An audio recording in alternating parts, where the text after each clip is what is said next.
President এরদোগানের শাসনকালে দীর্ঘ ২ দশক ধরে তুরস্ক ও ইউরোপের সম্পর্ক ছিল উত্তেজনা, অবিশ্বাস এবং কৌশলগত দ্বন্দ্বে ভরপুর। কিন্তু এখন পরিস্থিতি বদলেছে। গত ২ দশকে তুরস্ক ধীরে ধীরে আবারও একটি গুরুত্বপূর্ণ আঞ্চলিক শক্তি হিসাবে আত্মপ্রকাশ করেছে। পরিবর্তিত ভূরাজনীতিতে তুরস্কের কৌশলগত গুরুত্বও বহুগুণ বেড়েছে। অন্যদিকে ইউরোপের নিরাপত্তা পরিস্থিতি এখন এক নতুন বাস্তবতার মুখোমুখি। একদিকে ইউরোপকে নিরাপত্তা প্রদানের প্রশ্নে যুক্তরাষ্ট্রের সম্ভাব্য নীতিগত পরিবর্তন, অন্যদিকে রাশিয়ার দিক থেকে ক্রমবর্ধমান নিরাপত্তা চ্যালেঞ্জ। এই দুই বাস্তবতাই ইউরোপকে নতুন করে ভাবতে বাধ্য করছে। এই পরিস্থিতিতে গত কয়েক বছর ধরে তুরস্কের প্রতি কঠোর বিরোধিতা করা ইউরোপীয় দেশগুলো এখন আঙ্কারার সঙ্গে সম্পর্ক ঘনিষ্ঠ করতে আগ্রহী। সেই তালিকায় রয়েছে ব্রিটেন, স্পেন, ইতালি ও জার্মানির মতো প্রভাবশালী দেশ। এমনকি সর্বশেষ তুরস্কের প্রতি সবচেয়ে কঠোর অবস্থানে থাকা ফ্রান্সও সম্পর্ক উন্নয়নে তৎপর হয়েছে। আজকের ভিডিওতে আমরা জানব তুরস্ক ও ফ্রান্সের মধ্যে দ্বন্দ্ব সংঘাতের ক্ষেত্রগুলো কি কি, সাম্প্রতিককালের সম্পর্ক উন্নয়নের সূচনা কিভাবে হচ্ছে, কেন ফ্রান্স এখন তুরস্ককে পাশে চায় এবং শেষ পর্যন্ত এই সম্পর্ক ঘনিষ্ঠ হওয়ার সম্ভাবনা কতটুকু।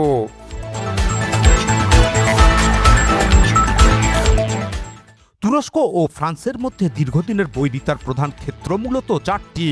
সেগুলো হলো পূর্ব ভূমধ্যসাগর, ককেশাস অঞ্চল, সিরিয়া এবং আফ্রিকা অঞ্চল। এগুলোর মধ্যে প্রথমেই আসে পূর্ব ভূমধ্যসাগর। এই অঞ্চলে গ্রিস ও সাইপ্রাসের সঙ্গে ফ্রান্স ঘনিষ্ঠ সামরিক সহযোগিতা গড়ে তুলেছে। ২০২১ সালে ফ্রান্স ও গ্রিস একটি প্রতিরক্ষা চুক্তি স্বাক্ষর করে। সেই চুক্তি অনুযায়ী এক দেশ আক্রান্ত হলে অন্য দেশ সামরিক সহায়তা দেবে। এরপর গত ৮ জুন ফ্রান্স ও সাইপ্রাসের মধ্যেও একটি বিশেষ সামরিক প্রতিরক্ষা চুক্তি স্বাক্ষরিত হয়েছে। এর বিপরীতে তুরস্কের সঙ্গে গ্রিসের বহু পুরনো ঐতিহাসিক বিরোধ রয়েছে। বিশেষ করে সমুদ্র সীমা নিয়ে দুই দেশ দীর্ঘদিন ধরে মুখোমুখি অবস্থানে রয়েছে। ২০২০ ও ২০২১ সালে তুরস্ক পূর্ব ভূমধ্যসাগরে তেল গ্যাস অনুসন্ধান শুরু করলে গ্রিস তাতে বাধা দেয়। তুরস্ক পাল্টা প্রতিক্রিয়া জানালে ফ্রান্স প্রকাশ্যে গ্রিসের পাশে দাঁড়ায়। এক পর্যায়ে তুরস্ক ও ফ্রান্সের যুদ্ধজাহাজও সরাসরি মুখোমুখি অবস্থানে চলে যায়। পরে ২০২১ সালে ফ্রান্স ও গ্রিসের মধ্যে ওই প্রতিরক্ষা চুক্তি স্বাক্ষরিত হয়। ওদিকে সাইপ্রাস ইস্যুতেও তুরস্ক ফ্রান্স বৈরিতাপূর্ণ অবস্থানে রয়েছে। তুরস্ক উত্তর সাইপ্রাসকে স্বাধীন রাষ্ট্র হিসাবে স্বীকৃতি দিয়েছে এবং সাইপ্রাসের নিরাপত্তা রক্ষায় ৩ গ্যারান্টর রাষ্ট্রের মধ্যে একটি। অন্য দুটি রাষ্ট্র হল গ্রিস ও ব্রিটেন। তাই সাইপ্রাসের সঙ্গে ফ্রান্সের ক্রমবর্ধমান সামরিক সম্পর্ককে আঙ্কারা পূর্ব ভূমধ্যসাগরে বহিঃশক্তির হস্তক্ষেপ হিসাবে দেখে। তুরস্ক ফ্রান্স বিরোধের দ্বিতীয় ক্ষেত্র হল ককেশাস অঞ্চল। নানা ঐতিহাসিক ঘটনাবলীর কারণে আর্মেনিয়ার সঙ্গে তুরস্কের সম্পর্ক প্রায় ১০০ বছর আগে থেকেই শীতল। তবে ১৯৯০-এর দশক এবং ২০২০ সালে সংঘটিত নাগোর্নো কারাবাখ যুদ্ধকে কেন্দ্র করে সেই সম্পর্ক আরও শীতল হয়। কারাবাখ যুদ্ধে তুরস্ক আজারবাইজানের পাশে দাঁড়ায়। এমনকি আর্মেনিয়ার সঙ্গে তুরস্ক কূটনৈতিক সম্পর্ক স্থগিত করে এবং স্থল সীমান্ত বন্ধ রাখে। যুদ্ধ চলাকালে এরদোগান তুরস্ক ও আজারবাইজানকে এক জাতির দুই দেশ হিসাবে উল্লেখ করেন। শেষ পর্যন্ত তুরস্কের রাজনৈতিক ও সামরিক সমর্থনে আজারবাইজান তার হারানো ভূখণ্ডের বড় অংশ আর্মেনিয়ার কাছ থেকে পুনরুদ্ধার করতে সক্ষম হয়। অন্যদিকে ফ্রান্স ঐতিহাসিকভাবেই আর্মেনিয়ার ঘনিষ্ঠ মিত্র। আর্মেনীয় বংশোদ্ভূত জনগোষ্ঠীর বিরাট এক অংশ ফ্রান্সে বসবাস করেন। ফলে নাগোর্নো কারাবাখ সংঘাতে ফ্রান্স প্রকাশ্যে আর্মেনিয়ার পক্ষে অবস্থান নেয় এবং তুরস্কের কঠোর বিরোধিতা করে। এদিকে একসময় সিরিয়ার ভূমিও তুরস্ক ও ফ্রান্সের মধ্যে বিরোধের একটি ক্ষেত্র হয়ে উঠেছিল। তুরস্ক তার ভৌগোলিক অখণ্ডতা রক্ষা এবং সীমান্ত নিরাপত্তার স্বার্থে সিরিয়ার ভেতরে বিভিন্ন কুর্দি সশস্ত্র গোষ্ঠীর বিরুদ্ধে একাধিক সামরিক অভিযান চালায়। কিন্তু ফ্রান্স এসব অভিযানের প্রচণ্ড বিরোধিতা করে। উল্লেখ্য, প্রথম বিশ্বযুদ্ধের পর অটোমান সাম্রাজ্যের পতন ঘটলে সিরিয়া ও লেবানন ফরাসি নিয়ন্ত্রণে চলে যায়। সেই সূত্রে এখনও এই অঞ্চলে ফ্রান্স তার ঐতিহাসিক ও কৌশলগত প্রভাব ধরে রাখতে চায়। তুরস্ক ও ফ্রান্সের মধ্যে আফ্রিকাতেও প্রতিযোগিতা চলছে। ফ্রান্স লিবিয়ায় তুরস্কের সামরিক অভিযানের কঠোর বিরোধিতা করে। উল্লেখ্য, লিবিয়া ৩৫০ বছরেরও বেশি সময় ধরে তুর্কি অটোমান সাম্রাজ্যের অধীনে ছিল। তবে ১৯১১ সালে ইতালীয় তুর্কি যুদ্ধের ফলে তা ইতালির হস্তগত হয়। ওদিকে উত্তর ও পশ্চিম আফ্রিকার বহু দেশ একসময় ফ্রান্সের উপনিবেশে পরিণত হয়। সাম্প্রতিক বছরগুলোতে এসব দেশের অনেকেই ধীরে ধীরে ফ্রান্সের প্রভাব থেকে সরে এসে তুরস্কের সঙ্গে অর্থনৈতিক, সামরিক ও কূটনৈতিক সম্পর্ক জোরদার করছে। এতে আফ্রিকায় ফ্রান্সের দীর্ঘদিনের প্রভাব কমছে আর তুরস্কের প্রভাব বাড়ছে। এই পরিবর্তনও প্যারিস ও আঙ্কারার প্রতিদ্বন্দ্বিতাকে আরও গভীর করেছে। অর্থাৎ পূর্ব ভূমধ্যসাগর থেকে ককেশাস, সিরিয়া থেকে আফ্রিকা, এসব একাধিক কৌশলগত অঞ্চলে স্বার্থের সংঘাতই বহু বছর ধরে তুরস্ক ও ফ্রান্সের সম্পর্ককে উত্তেজনাপূর্ণ করে রাখে। তবে এই দীর্ঘদিনের বৈরিতার মধ্যেই আন্তর্জাতিক রাজনীতিতে নতুন এক মেরুকরণ তৈরি হতে শুরু করে। 2022 সালে শুরু হয় রাশিয়া ইউক্রেন যুদ্ধ, এরপর 2023 সালে গাজা যুদ্ধ এবং পরে 2025 সালের জুন এবং 2026 সালের ফেব্রুয়ারিতে ইরান যুক্তরাষ্ট্রের সামরিক সংঘাত পরিস্থিতিকে আরও জটিল করে তোলে। এসব ঘটনার প্রভাবে কয়েকটি গুরুত্বপূর্ণ ইস্যুতে ফ্রান্স ও তুরস্কের স্বার্থ আগের তুলনায় অনেকটাই কাছাকাছি আসে। এর সবচেয়ে বড় উদাহরণ সিরিয়া। বর্তমানে দুই দেশই প্রেসিডেন্ট আহমেদ আল সারার সরকারকে সমর্থন দিচ্ছে। লেবাননের ক্ষেত্রেও তাদের অবস্থানের মধ্যে মিল রয়েছে। উভয় দেশই সেখানে একটি শক্তিশালী কেন্দ্রীয় রাষ্ট্র ব্যবস্থা দেখতে চায় এবং ইসরায়েলের সামরিক কর্মকাণ্ডের বিরোধিতা করছে। ফিলিস্তিন ও গাজা ইস্যুতেও দুই দেশের অবস্থানের মধ্যে আগের তুলনায় বেশি মিল দেখা যাচ্ছে। গাজায় ইসরায়েলের সামরিক অভিযানের সমালোচনায় ফ্রান্স ও তুরস্ক উভয়েই সরব। এমনকি 2025 সালের সেপ্টেম্বরে ফ্রান্স দুই রাষ্ট্র সমাধানের ভিত্তিতে ফিলিস্তিনকে স্বীকৃতিও দিয়েছে। ইরানকে ঘিরেও দুই দেশের অবস্থানের মধ্যে একটি গুরুত্বপূর্ণ মিল রয়েছে। ইরান যুক্তরাষ্ট্র উত্তেজনার সময় ফ্রান্স ও তুরস্ক দুই দেশই সামরিক সংঘাতের পরিবর্তে কূটনৈতিক ও শান্তিপূর্ণ সমাধানের পক্ষে অবস্থান নিয়েছে। এদিকে আরেকটি বিষয়ও লক্ষণীয়, তা হলো তুরস্কের প্রতি ইসরায়েলের অবস্থান আগে থেকেই কঠোর। এখন ইসরায়েল চায় না ফ্রান্সও লেবানন, ফিলিস্তিন সহ বৃহত্তর মধ্যপ্রাচ্যে আরও সক্রিয় ভূমিকা পালন করুক। ফলে মধ্যপ্রাচ্যের ইস্যুতে ফ্রান্স ও ইসরায়েলের মধ্যে নতুন করে মতবিরোধ তৈরি হয়েছে। সব মিলিয়ে মধ্যপ্রাচ্যের পরিবর্তিত ভূরাজনৈতিক বাস্তবতা এবং ইউরোপের নতুন নিরাপত্তা বাস্তবতা প্যারিস ও আঙ্কারার মধ্যকার আগের সব মতপার্থক্য দূর না করলেও দুই দেশের স্বার্থের মিল উল্লেখযোগ্যভাবে বাড়িয়ে দিয়েছে।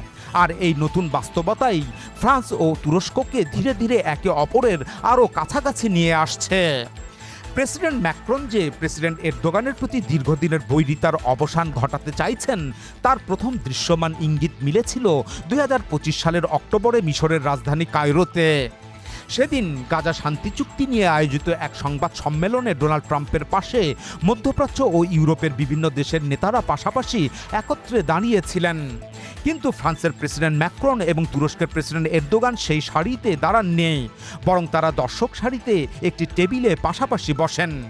এই প্রস্তাবটি দিয়েছিলেন ম্যাক্রন নিজেই, আর এরদোগানও তা সানন্দে গ্রহণ করেন।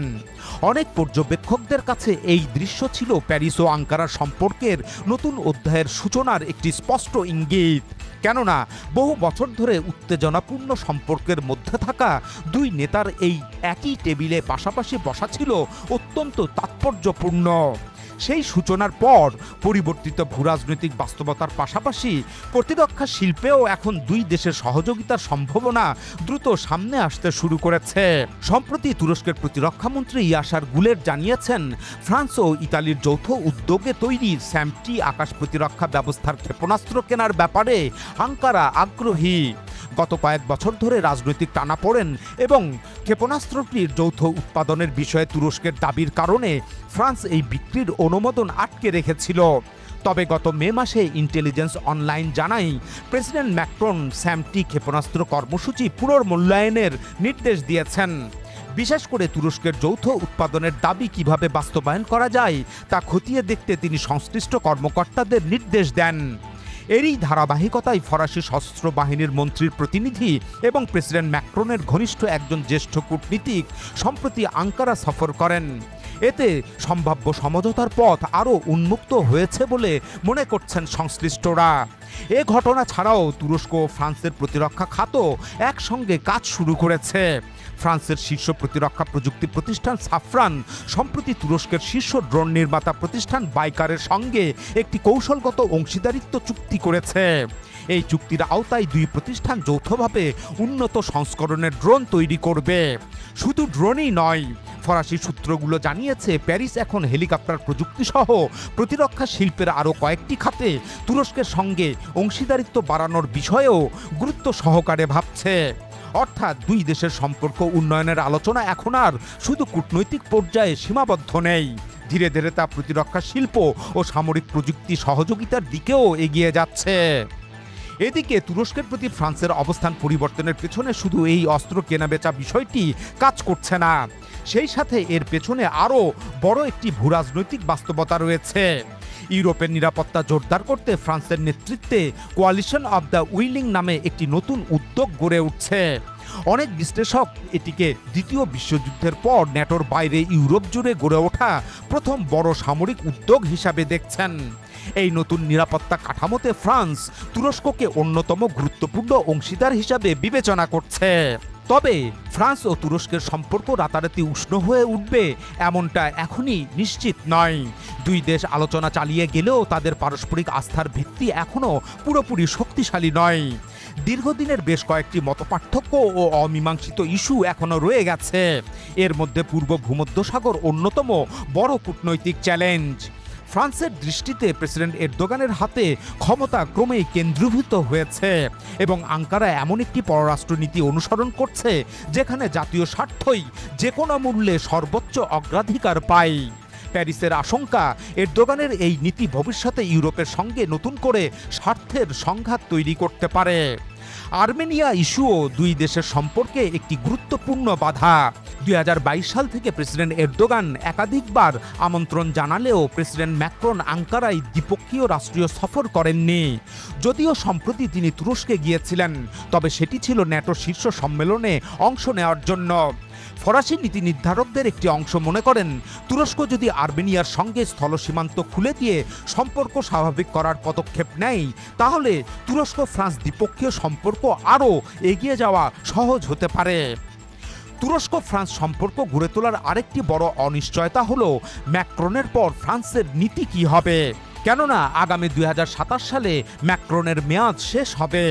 এরপর নতুন নেতৃত্ব সম্পূর্ণ ভিন্ন ধরনের পররাষ্ট্রনীতি গ্রহণ করতে পারে। বিশেষ করে ডানপন্থী নেতা মেরিন লা পেন অথবা তার রাজনৈতিক উত্তরসূরি জর্ডান বারদেলা ক্ষমতায় এলে তুরস্কের সঙ্গে সম্পর্ক উন্নয়নের বর্তমান উদ্যোগ থমকে যেতে পারে।